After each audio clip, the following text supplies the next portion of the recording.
Hello friends, मी Ruchita Surve infinity academy मध्ये सर्वांचे स्वागत आहे। मित्रांनो, PYQ सीरीज मध्ये आज आपण TCS आणि IBPS ने विचारलेले आर्टिकलचे जे प्रश्न आहेत ते प्रश्न बघणार आहोत। तुम्ही जर बघितलं तर आर्टिकल हे चॅप्टर खूप सोपं आहे, परंतु याच्यावर प्रश्न जे आहेत ते वेगवेगळ्या पद्धतीने आपल्याला विचारले जात असतात आणि आपल्याला कन्फ्यूज देखील केलं जात असतं। म्हणून जे चॅप्टर आपल्याला सोपे वाटतात त्याचा देखील अतिशय उत्तमरित्या अभ्यास करणं, उत्तमरित्या रिव्हिजन करणं फार गरजेचे असते। मग आर्टिकलचं बेसिक आपण जाणून घेऊया आणि मग प्रश्नांची उत्तरे जे आहेत ते तुम्हाला येत आहेत का ते तुम्ही चेक करा। मित्रांनो, आर्टिकलची एक छोटीशी कन्सेप्ट मी तुम्हाला सांगते। आतापर्यंत अकॅडमिक इयर मध्ये जर तुम्ही आर्टिकल शिकले असणार ग्रामर मध्ये तर काय शिकले आहेत आणि कॉम्पिटिटिव्ह करत असताना काय डिफरन्स आहे शिकण्यामध्ये ते थोडक्यात मी तुम्हाला सांगणार आहे। आर्टिकल जर बघितले तर 3 आर्टिकल आपल्याला अभ्यासायचे असतात। ओके, 3 आर्टिकलचा अभ्यास आपण करत असतो, द, ए आणि एन। ओके, तर द हे जे आर्टिकल आहे याला आपण डिफायनाइट आर्टिकल असे म्हणतो। काय म्हणतो आपण? डिफायनाइट आर्टिकल असे आपण म्हणतो। द ला डिफायनाइट आर्टिकल का म्हणतो? निश्चित आहे आर्टिकल असं। तर द चा उपयोग काय आहे की ज्याही गोष्टी निश्चित असतात, विशिष्ट असतात, ओके, ज्याही गोष्टी कशा असतात? विशिष्ट असतात, स्पेसिफिक असतात, त्यांच्या आधी आपण द या आर्टिकलचा वापर करत असतो। तसंच एकमेव गोष्टी असेल, जसं सन असेल, मून असेल, अर्थ असेल, ओके, तर ह्या ज्या गोष्टी आहे, वर्ड आहे, तर त्याच्या आधीही आपण द या आर्टिकलचा वापर करत असतो। आता येऊया ए आणि एन आर्टिकलकडे। ओके, ए आणि एन आर्टिकल जर हे दोघंही आर्टिकल तुम्ही बघितले याला आपण इनडिफायनाइट आर्टिकल असे म्हणतो। इनडिफायनाइट आर्टिकल। आता याच्याबद्दलचा पहिला नियम मी तुम्हाला सांगेल की ए आणि एन कुठे वापरणार, तर नेहमी हे आपण सिंग्युलर काउंटेबल नाउनच्या आधी वापरत असतो। सिंग्युलर काउंटेबल नाउन म्हणजे एकवचनी नाम जे आहे त्याच्या आधी आपण हे आर्टिकल वापरत असतो। सेकंड रूल असा आहे की ए आर्टिकल कुठे वापरणार आणि एन कुठे वापरणार। मित्रांनो, आतापर्यंत तुम्ही असं शिकलेले आहेत की ए, ई, आय, ओ आणि यू यांनी जर स्पेलिंगची सुरुवात होत असेल तर एन आर्टिकल वापरावा। हा रूल तुम्ही शिकलेत बरोबर, पण नाही, जर तुम्ही याप्रमाणे गेले तर तुमचं आन्सर काय येऊ शकतं? चुकीचं येऊ शकतं। मग रूल काय असणार आहे? ए कुठे वापरायचा, एन कुठे वापरायचं, याचा रूल काय असणार आहे तोच आज आपण आजच्या लेक्चरमध्ये बघणार आहोत प्रश्नांच्या माध्यमातून। ओके, चला तर मग सुरुवात करूया पहिल्या प्रश्नाला। काय म्हटले बघा? Select the most appropriate to fill in the blank. You can go to dash national art gallery but I want to visit dash zoo first. Option काय आहेत बघा? नो वर्ड रिक्वायर्ड, फर्स्ट इथे कोणताही वर्ड रिक्वायर नाही आणि सेकंडला दिलाय the, तिथे वापरायला हवा। पुढे बघा, बी मध्ये द आणि द दिलेला आहे, सी मध्ये द आणि नो वर्ड रिक्वायर आणि डी मध्ये ए दिलाय। जर तुम्ही व्यवस्थित बघितलं तर नॅशनल आर्ट गॅलरी स्पेसिफिक म्हटलं, you can go to, okay, तर इथे स्पेसिफिक झालेला आहे म्हणून आपण द वापरणार। ओके, सो पहिल्या इथे द दोन ऑप्शन मध्ये आहे, बी आणि सी ऑप्शन मध्ये। ओके, बी आणि सी ऑप्शन मध्ये आहे। नेक्स्ट बघा, आर्ट गॅलरी नंतर but I want to visit dash zoo first. Okay, zoo काय? विशिष्ट झू इथे सांगितलं गेले ज्याला मला भेट द्यायचं आहे। सो झू हे विशिष्ट आहे म्हणून तिथेही आपण द आर्टिकल वापरणार, म्हणून द नॅशनल आर्ट गॅलरी आणि the zoo first, B option आपलं काय असणार आहे? करेक्ट ऑप्शन आपलं असणार आहे। चला पुढचा प्रश्न बघूया। बघा, select the most appropriate option to fill in the blank. Educators have dash unique responsibility towards the empowerment of their students। कोणता शब्द इथे यायला पाहिजे? ए, बी आहे फ्यू, सी आहे एन आणि डी आहे सम। बघा, युनिक रिस्पॉन्सिबिलिटी म्हटलंय। युनिक बघा, वाक्याचा शब्द जो तुम्ही बघितला शब्दाची सुरुवात यू ने झालेली आहे म्हणून तुम्ही आर्टिकल जर वापरायचा असेल तर आर्टिकल कोणता वापरणार? एन वापरणार। पण मित्रांनो, जर यूच्या इथे तुम्ही एन आर्टिकल वापरला तर तो चुकीचा असेल। आता हा रूल काय आहे ते सांगते। बघा, जर मराठीतील स्वर तुम्ही बघितले 14 स्वर आहेत, अ, आ, ई, उ, ऊ, ए, ऐ, ओ, औ, आहा, आ आणि अ। ओके, जर या 14 स्वरांपैकी स्पेलिंगच्या उच्चाराची सुरुवात होत असेल तेव्हाच तुम्ही एन हा आर्टिकल वापरायचा असतो।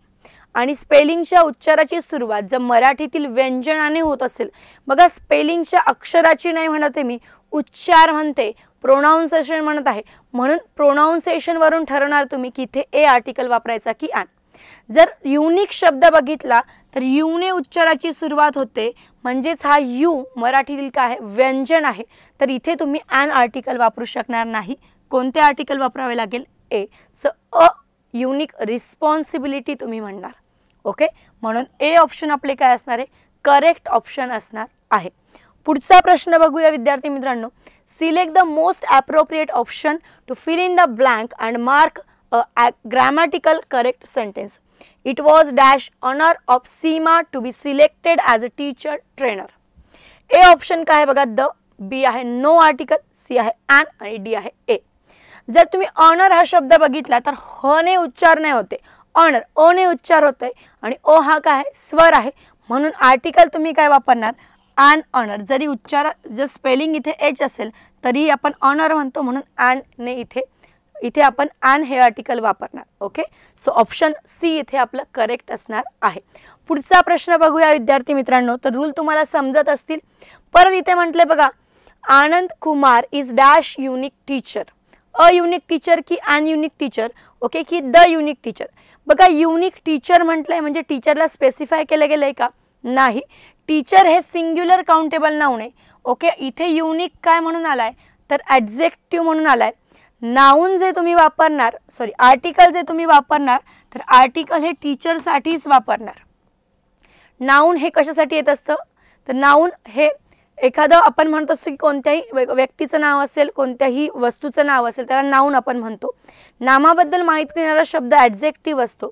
जर आपल्याला आर्टिकल वापरायचं आहे ॲडजेक्टिव्हच्या आधी तर ते नाउनसाठीच आपण वापरत असतो. पण लक्षात घ्या, या ॲडजेक्टिव्हच्या प्रोनाउन्सिएशनवरूनच आपण आर्टिकल तिथे वापरणार. युनिक म्हटले परत तो शब्द आहे, यूने उच्चाराची सुरुवात होते, तर ॲन आपण वापरणार नाही. नो आर्टिकल येणार नाही कारण टीचर सिंग्युलर काउंटेबल नाउन आहे. द येणार नाही कारण स्पेसिफिक आहे.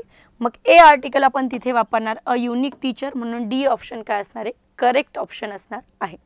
पुढचा प्रश्न बघूया.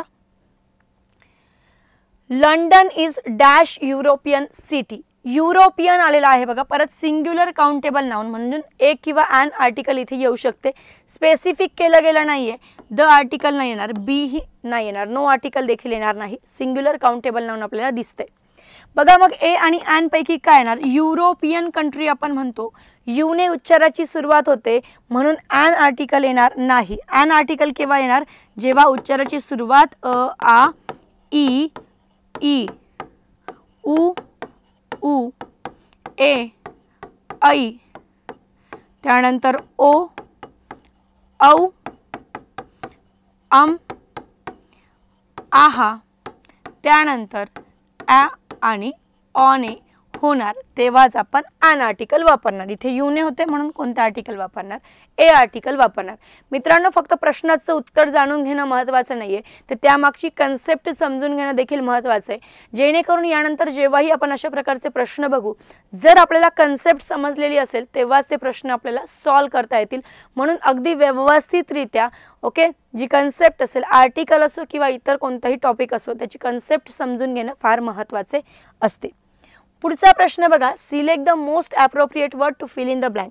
You have to do dash intensive training to become a nurse. Intensive training हे काय, सिंग्युलर नाउन आहे. इंटेन्सिव्हसाठी आपल्याला काय वापरायचं आहे, आर्टिकल वापरायचं आहे.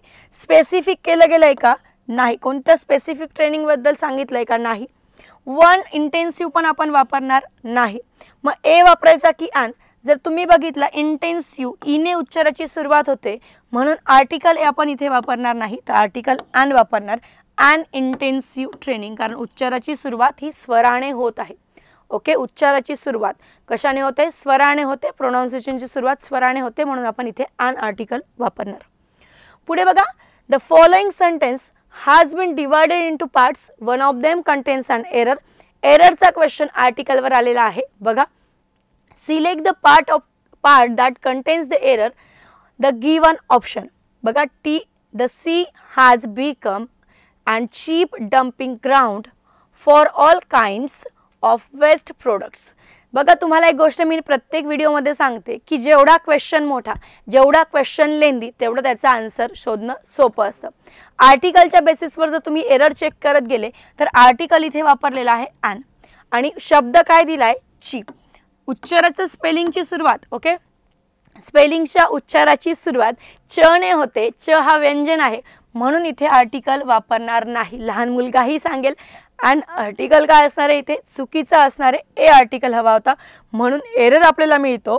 And cheap dumping ground, a cheap dumping ground पाहिजे होते. काय हवे होते? A cheap dumping ground. Clear. So आर्टिकलवर तुम्हाला एरर देखील विचारले जात असतात. पुढे बघा मित्रांनो, identify the segment in the sentence which contains a grammatical error. परत एररवर प्रश्न आहे.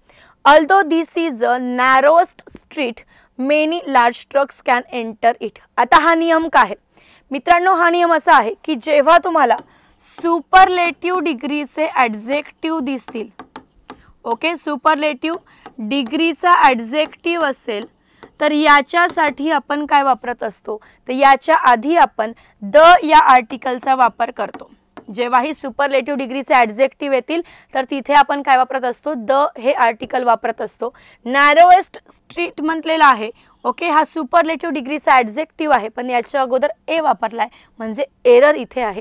ओके, म्हणून कुठे आहे बघा डी ऑप्शनमध्ये दिले अ नॅरोएस्ट स्ट्रीट. ओके, दर तिथे काय हवे होते? द नॅरोएस्ट स्ट्रीट हवे होते म्हणून डी ऑप्शन आपलं काय असणार आहे? करेक्ट ऑप्शन असणार आहे.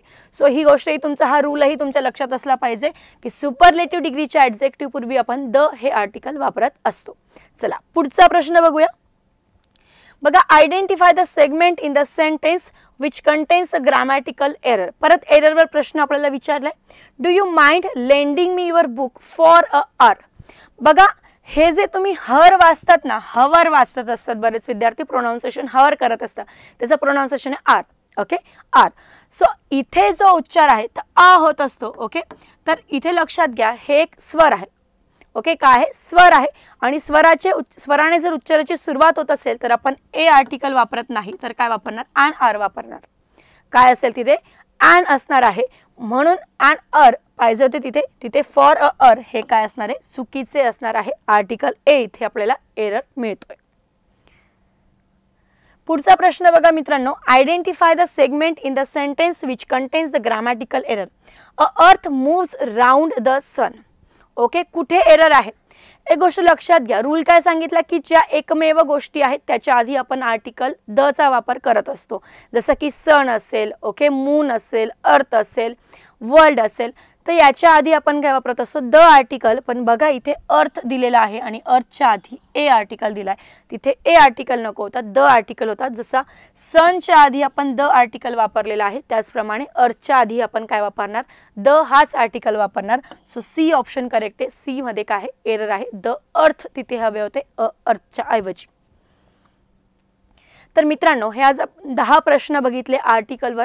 ओके, तर आर्टिकलचे रूल्स कसे असतात आणि एसएससी सीजीएल असेल टीसीएस आयबीपीएस नुसार कसे प्रश्न यापूर्वी विचारलेले आहेत हे आपण आज जाणून घेतलं. मित्रांनो, WCD, WRD, BMC, ZP, PWD, JEE आपण एक फाउंडेशन बॅच लॉन्च करत आहोत. ही बॅच हायब्रिड बॅच असणार आहे. तर ही ऑनलाईन प्लस ऑफलाईन बॅच असणार आहे जी 14 फेब्रुवारीपासून सुरू झालेली आहे. तुम्ही अजूनही या बॅचला ॲडमिशन घेऊ शकतात. तर मित्रांनो, आजचा व्हिडिओ कसा वाटला नक्कीच कळवा कमेंटमध्ये. पुन्हा भेटूया अशाच एका नवीन सेशनमध्ये. Have a nice day.